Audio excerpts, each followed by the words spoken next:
standing here at 467 Amsterdam Avenue, the location of the Simon Says Bar. If you could believe it, this was once the Simon Says Bar at 467 Amsterdam Avenue, in between 82nd Street and 83rd Street. And I want to make it clear, this is a different bar, a different location than in the New York Times article today, where they talked about Scott Stringer's bar, located up on 97th Street, on the far Upper West Side. So now, this is a different location, and this bar preceded that bar. This was the Simon Says Bar. Scott Stringer signed the lease back in September of 1990. It lasted until January of 1992. He opened up that bar in the winter, approximately December of 1991. Here with George Beane. Thank you for coming here, George, today to tell this very important story. George, can you tell us a little bit about yourself? Well, I bought this particular building, which is the store that Scott Stringer ran as a bar in 1990, 1991. I bought it in 1978. I bought some other buildings on the Upper West Side at about that same time. The city was bankrupt.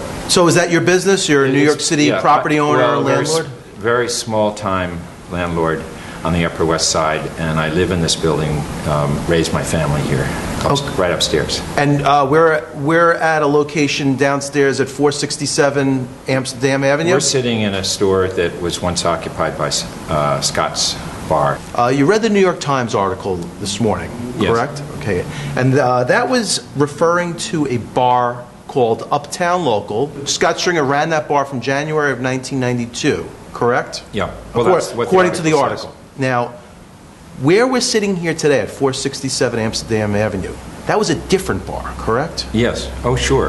Right. I had no knowledge of the other bar, and he'd closed this bar on January 3rd of 1992. Okay. Now, where the court had ordered that it be closed. Okay, and we're sitting here on between 82nd and 83rd and Amsterdam, right? And the bar referred to in the New York Times article was up on 97th Street. That's what the article said. I wasn't aware of it. Okay, but I just want everyone to understand that this is now a different bar. Oh yeah, all right. Very different. When did Scott Stringer, could you tell us the history of the lease, when you first met Scott Stringer? Well, there was another bar here, and I've forgotten what the name of it was, and they assigned their lease to Scott in September of 1990. And I had interviewed Scott and met him, and I liked him. I thought he was very appealing. He made promises. He expressed an interest in the Upper West Side, which I am very interested in promoting. So I agreed to the assignment. I consented to the assignment, and that was in September of 1990. Now, when you met Scott in September or before September of 1990, and you were negotiating this assignment, why did you like him? What was it about him that, that appealed to you? He's very appealing, and he cared about the neighborhood, or he said he cared about the neighborhood, and I thought he would be a good tenant. And I like to have local people. He lived in the neighborhood. I wanted to keep this really. Of course, I didn't have a big choice at that time, but I really wanted to keep this this neighborhood local, with local people with local interests. And of course, you gave me a whole stack of papers. You kept the papers throughout all these years, and in fact, you have proof that Scott Stringer actually signed the assignment, and you provided that sure. for me. He signed an assignment. He signed a promissory note because he didn't have enough money to pay for the security, which I didn't realize at the time. I don't think I realized it at the time. I mean, there were a lot of promises that were broken in terms of what would be paid and when would be paid. And who were his partners at the time? One was a lawyer at a prominent New York law firm, Charlie King, and there was another fellow who was active in the management of the bar with Scott, a fellow called Jay Rabinowitz, and there was a fourth partner whose name I don't recall. So now Scott Stringer takes over the bar. in September of 1990. And what was the name of the bar? It was called Simon Says. And in fact, you provided me with some pictures. Is that it? Yeah, this is the picture of from the outside, Simon Says. Right. And that accurately reflects what Simon Says looked like in September of 1990? Well, this was taken, I think this was taken in January after they vacated. But it's what the bar looked like. But it's an accurate reflection of what it looked like throughout the entire tenancy, correct? Yeah. Oh, okay. So now Scott and his partners take over the bar in September of 1990. What was your contact with them? Well, it was pretty much ongoing because I had problems from the start. Problems with the payment of the rent, lots of promises. And in the end, I'm embarrassed as a landlord to say that he owed me a little over $59,000, having paid just $9,500 during the course of the term he was here. So from September of 1990, when in fact did they vacate the bar? They vacated it pursuant to a court stipulation on January 3rd, 1992. Now, just to set up the timeline, you read in the New York Times article today that he started this other bar on 97th Street in December, or the wintertime they referred to, of 1991.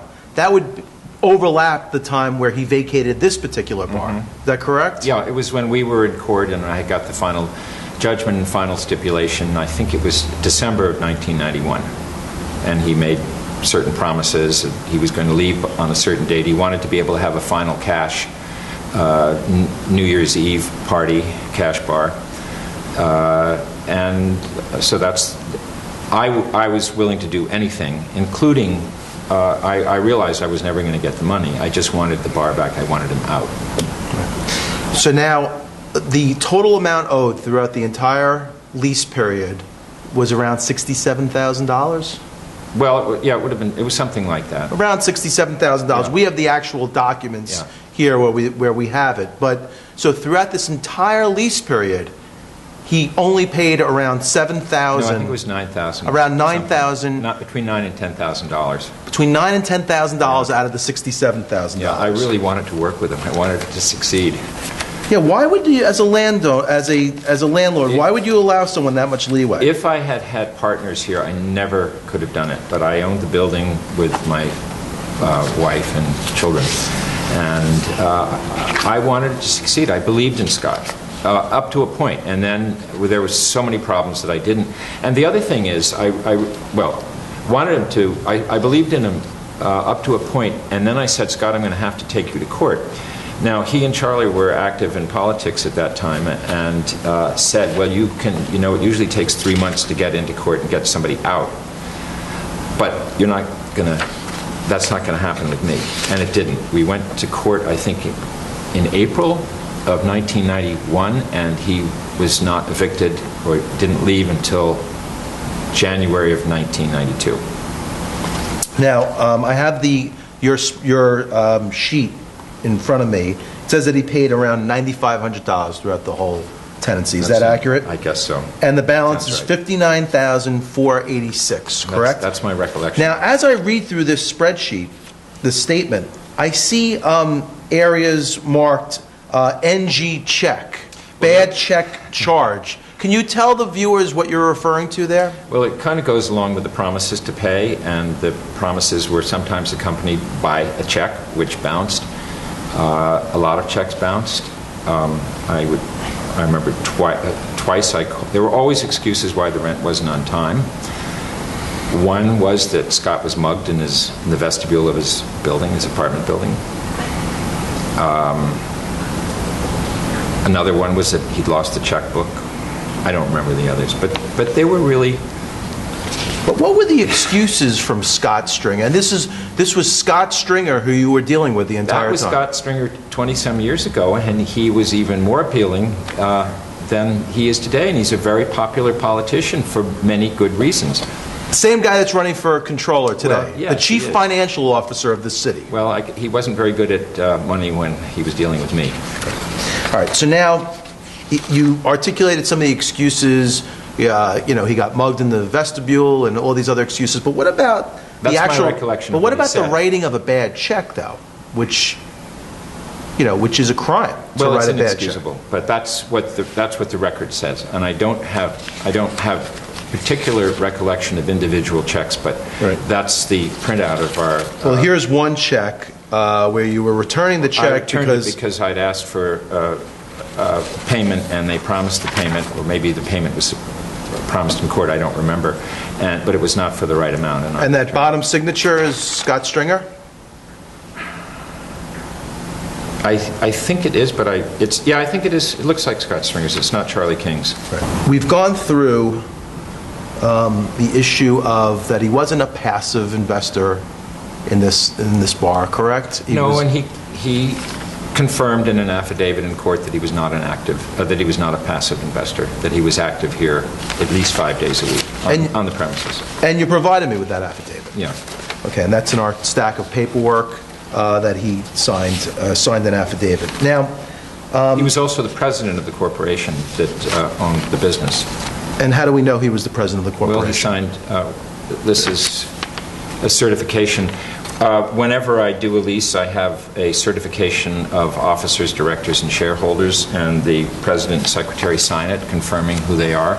And he's confirmed as the president and one of the 4 shareholders and a director. And it's President Scott Stringer. Mm-hmm. And this was signed on the 14th day of September 1990. At the same time as the assignment of the lease. What other paperwork was Scott Stringer supposed to provide you with? Well, typically, the owner of a store has to provide insurance certificates showing that they have liability via other insurance, and we requested that numerous times, and that was never forthcoming. I was never able to get an employer identification number, which we needed for a security bank deposit, but I'm not sure we. Well, I think he had a security account at one point. We couldn't open the account because I never got the employer identification number. And you asked Scott Stringer for these items, and he never provided them? I had ongoing conversations and letters. At what time after, Well, there are other. Did you want to know? Yes. Other things? Please. Tenants are required, in addition to having insurance and things like that, they have to have garbage collection. And there was inadequate garbage collection to the extent that we had rats in the building for the first time. Really bad infestation of rats throughout the building. One of the rats went next door and ate the soap on the counter of the soap store next door, Bath Island, a wonderful small local store we had. One rat, and I will talk to you about water damage. One rat fell through their water-damaged kitchen floor into my boiler room, a dead rat. Tenants are required to pay their own water bills pursuant to readings on their water meter. And I got a violation in January of 1991 from the DEP saying that the water meter had been bypassed, the line had been cut and bypassed. Okay, so explain, let's go through this. How do you bypass a water meter? Water coming from the city goes through water meters. And each of the stores here has a sub-meter or their own meter. Well, somehow a cold water line going to the store apparently at some point was cut and bypassed the meters, so there was no charge for that water. And I received the violation as the landlord. It was my responsibility. And I had it repaired and sent them a bill. Now, prior to leasing the premises to Scott Stringer and the Simon Says Bar, was that water meter attached? I'm pretty sure, because they were paying their water bills. Okay. And I would have known, and the water meter probably would have seen it. So, so to unattach a line from a water meter, it has to be a purposeful act. Someone actually had to go down there. Yes, I don't know who did it, right, or exactly when it happened. All I know that it happened, 4 or 5 months after the store was leased to Scott. We talked about very loud music coming from the premises as well. Well, there are 2 points there. there was very loud music, and I was notified by my tenants that by certified mail that they couldn't sleep at night. That it was so noisy, and they had complained to the bar, and nothing had happened. In fact, I think the letter that I sent you said that there was, they tried to call Jay Rabinowitz, but was told there was no Jay Rabinowitz there. He was the one who was the day-to-day manager most of the time, right, or a lot of the time. The second thing is there was live music played here, which is even louder often than recorded music, but you have to have a license. Right. Live music has to be licensed by, the premises have to be licensed by the Department of Consumer Affairs. And there was never a license applied for that I'm aware of, and certainly not issued for live music in this premises. And it just went on and on and on. There was no consideration, really no consideration for the people who lived in this building upstairs. Or no consideration for what the law was. It was a violation of the law to have live music in this place without a license. I want to read an affidavit that was signed by Scott Stringer, just part of it, in June of 1991.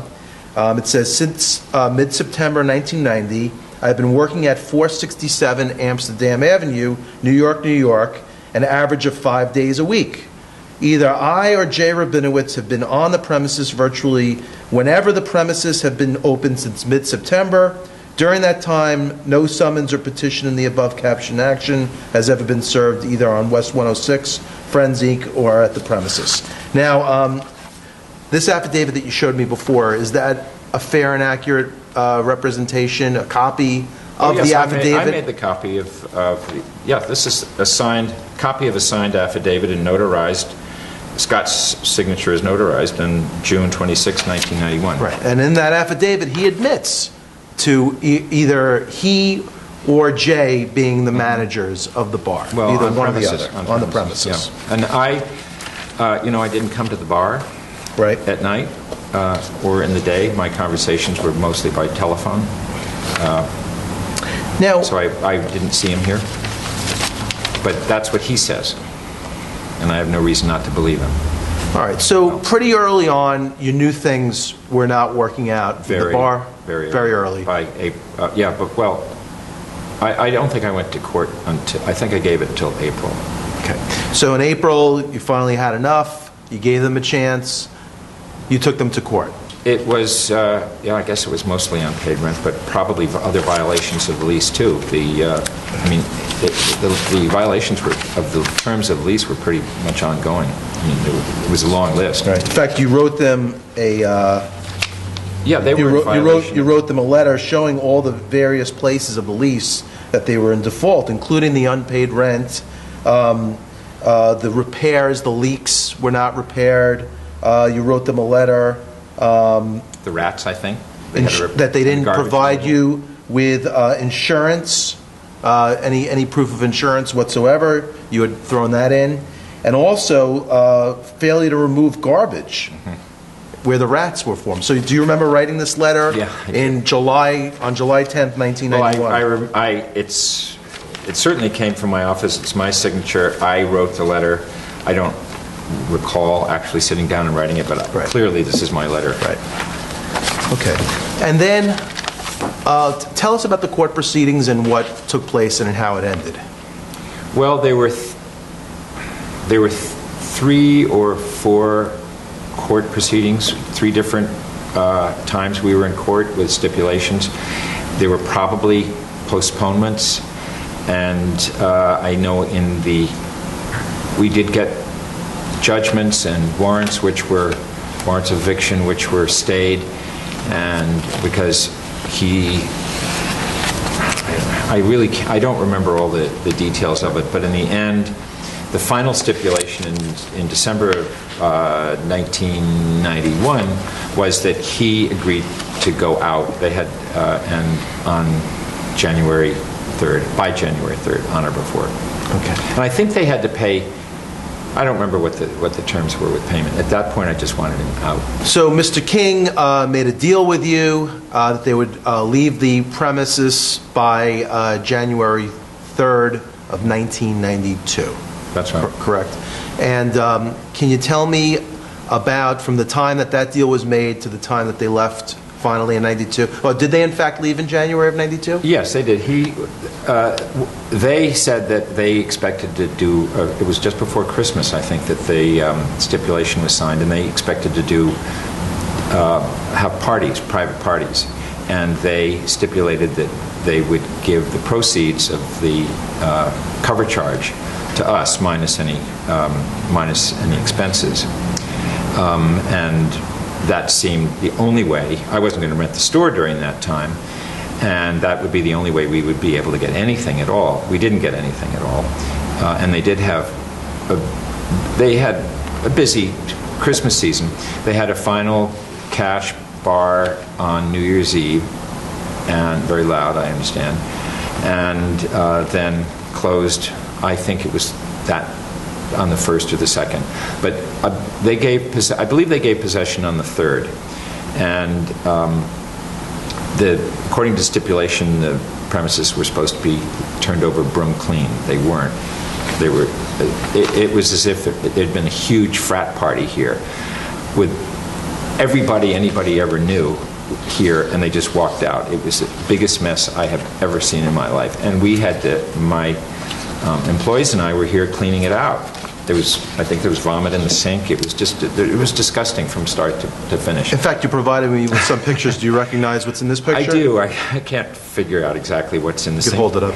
But it was not broom clean. And, but in any case, we cleaned it out. It took quite a while to do it. That's when I took the photographs. What does this photograph depict? This is a photograph of the inside of the bar, pretty much where I'm sitting, facing forward. And is that how they left the bar? That's how they left the bar. That was the broom clean condition that pursuant? Was the broom clean condition. I don't know, maybe we'd cleaned some of it up by then. And what about this? This is the non-broom clean basement with all the old beer cartons and stuff left down there. I knew he was involved in politics. He and Charlie were very active, and they were doing things with judges. That's all I knew. And at the time that I said, Scott, we can't go on this way. I'm going to have to bring a dispossess to you, against you. And he said, well, you can. Go ahead. It should take you, ordinarily, it might take 3 months or so, but it's going to take you a lot longer. And it did. And that's the only conversation we really had about. I knew at one point that one of his relatives, a brother, I think, who's a lawyer, may have been his liquor license lawyer, but I'm not sure. Well, that's interesting because but there was no liquor license here. They were operating. Let's talk about that. So, in September of 1990, when they take over the bar, there was no liquor license? Well, yes, the previous owner had a liquor license. And operated with a liquor license, to the best of my knowledge. Okay. But after the assignment, I think I had to sign papers submitted to which when they filed for their liquor license, saying that they had a lease and they were the tenant in occupancy, and they had applied for the liquor license. But it was a different corporation that now was running the bar, that owned the bar. It wasn't the previous corporation. Sure. So therefore, while they were open, they were still applying for the liquor license, but there was liquor being served in September of 1990. Now, sometimes what happens in situations like that is that the new owner, before the liquor license is issued, will operate under through the old business under some sort of a management contract, and the old bar owner is responsible and supervises and stuff like that. But here, in this case, there was no supervision. There was no contact, as far as I know, with the former owner. And all the checks that came to us, whether they bounced or not, were from 106 Restaurant Corp., I think was the name of his company, Scott's company. And did Scott's company eventually get a liquor license? They did. They got it in October of 1991, I think. So, you know, when you had this whole conversation with Scott and you know, how, you know, he said you could go ahead and you could try to evict him and you could do whatever you want, that doesn't sound like the naive, youthful child that he was referring to in the New York Times article, which dealt with another bar after this bar. Well, frankly, I think it's pretty childish. I really do think it's a very immature thing for a politician or somebody aspiring to have said, and it was not the right thing to have said. It turned out to be true. Okay, so you look at it differently. I think it's very naive. I think it's a really well, that's my personal opinion. And you would, and I'm not surprised. You would agree with me, though, that you know, again in the New York Times article, it says that his first foray into this area, this running a bar business, happened in the winter of 1991 up on 97th Street at a different bar called Uptown Local. You would dispute those facts that were laid out in the New York Times article. I know that this bar, owned by Scott, opened in September of 1990 and was run until the beginning of 1992. All right, so now finally they have the end of party. We looked at some of the pictures. He finally leaves the bar. He leaves it an absolute mess, and he left you with a tab of over $59,000. Correct. Well, he didn't leave me with a tab, but he didn't pay his rent. He didn't pay his rent. You can call it a tab, but it wasn't a bar tab. It sort of was a bar tab. Well, now, do you know anything about the other vendors? No, except that when we were here for whatever time it took to clean the place out, a couple of people came by. I think a Coca-Cola distributor came by to collect, and there was nobody to collect from. And I think that a beer distributor, my recollection is pretty strong that a beer distributor came to collect and was surprised that the bar was closed. And the reason, I'm pretty certain of that, although I thought that all beer had to be COD. I don't know. And then there was, I don't know why I think it, but it seemed to me that the bartender was stiffed. We have the New York Times article about another bar. We have your experience here. And now Scott Stringer is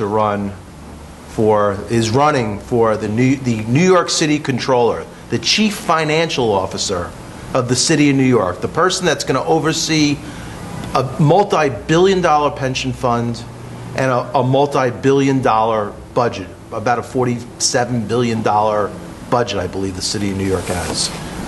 What are some of your thoughts on that? Well, I agreed to talk to you about my situation here with this particular bar, and my experience was that I thought I was dealing with somebody who made a lot of promises that were not kept. They were made in bad faith, and by somebody who I thought was very appealing and convincing. Now, and also it turned out there were promises made by somebody who really was not very good at managing money or paying people. It was just, I didn't really think that it was done the way. I've never had a tenant who dealt that way with me.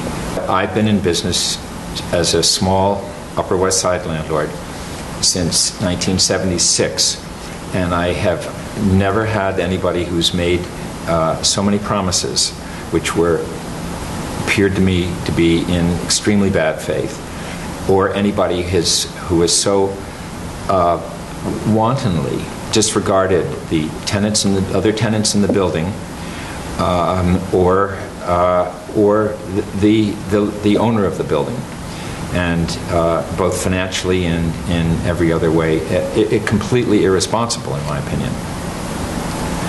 And whether that's changed in the last 20 years or not, that's for other people to decide. Thank you very much, George. I appreciate you speaking with me. Thank you. Thanks.